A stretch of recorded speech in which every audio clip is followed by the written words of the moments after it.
In a Senate dominated by men, turns out it was the women on both sides of the aisle who had a major hand in shaping the framework of the deal. I would like to say that if there's a good outcome, it is the fact that 14 of us were able to join together, Republican and Democrat. Leadership, I must fully admit, was provided primarily by women in the Senate. I won't comment further on that. Wow. Let's bring in the ladies of our panel on women. Mary Kissel of the Wall Street Journal editorial board, Scottie Nell Hughes, the news director for the Tea Party News Network, and Jamu Green is a Fox News contributor. Ladies, you know, hats off to these 5 women who I want to name right now: Mikulski, Murkowski, Murray, Ayotte, Collins. They started this discussion. How different are women when they come to the negotiating table compared to men, Jamu? Well, I think it's not a surprise to us that that's the case, that they started this process, because women's leadership works. Studies have shown that men run for office because they want to acquire power, and women run for office because they want to find solutions to problems. We have right now 20% of the Senate is women. It's a high number, highest than it's ever been. But can you imagine if we actually had 51% representation in the same way that we are in the population, how we would be able to move legislation along and find that bipartisan compromise that hasn't been there. You know, women don't start kamikaze caucuses in the way that we've seen in the past few months. That's just not something that you would see a woman do. Kay Bailey Hutchinson would not be doing the same thing that Ted Cruz was. He replaced her. Of course, we know that he did. But Mary, let me ask you this. One of the things that made me think of this topic was, I remember studying in college about when you send women out to the wilderness and you send men out to the wilderness, you know, who survives? And it turns out that women form circles and come to some sort of a compromise, and men sometimes kill each other. Do you agree with that? Sure, but let's not be anti-man on this panel. Not at all. I mean, there have been many bipartisan deals that we've seen over the last several years that were formed also by men. You had Simpson-Bowles, you had Ryan Wyden on Medicare, you've had Camp Baucus on taxes.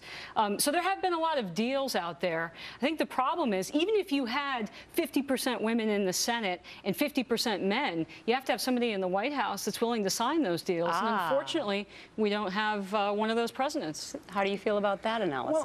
Well, I agree with that to a certain extent, and I'm so glad that they got along while they were getting their nails done to start this conversation, or however it was. But I'm really concerned about how it ended. I'm not happy with this deal. I feel like the American people lost in this deal, and I think that's the conversation. It's great that women started, but maybe we should have been throughout the entire process, because the end result is not what was best. It's not what the conservatives, it's not what Michelle Bachmann was talking about, if you really want to talk about women's opinions. Let's look at them all. It was still going along with what the men wanted, the Democrat men wanted. It just started with a female conversation. All right, let's take men out of the next topic completely. Did you see what happened to this very fit, beautiful mom of 3 kids under the age of 3? Her name is Maria Kane. She posted this on Facebook, and she got barraged with hate mail, hate tweets, hate Facebook. You know, how dare you be beautiful and fit and have 3 kids? Jamu? She looks healthy, and she's proud of it, and I think this is just another sign of just how toxic social media can be. Just last night on Twitter, I was called a gorilla, a whale. I struggle with weight, and we live in a country where 1 in 5 Americans meet our federal guidelines for aerobic exercise. This is something that we should be celebrating. It's why Michelle Obama has her Let's Move campaign. It's really sad that something like 15,000 people came after her on Facebook.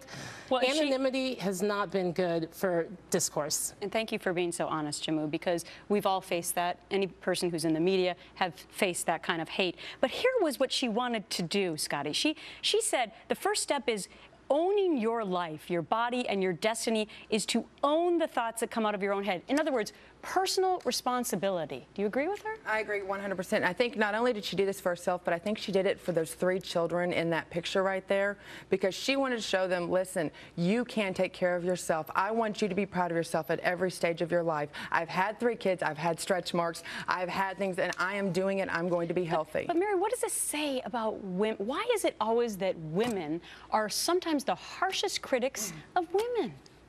It's a great question. I look at her and I think, how did she possibly do this given her schedule? Can I hire her and bring her here to New York? Because I would love to know how to do that. I'd do it tomorrow if I could. I don't know. Maybe they don't see women in their position, or they do and they feel like they have to compete with them rather than cooperate to move up.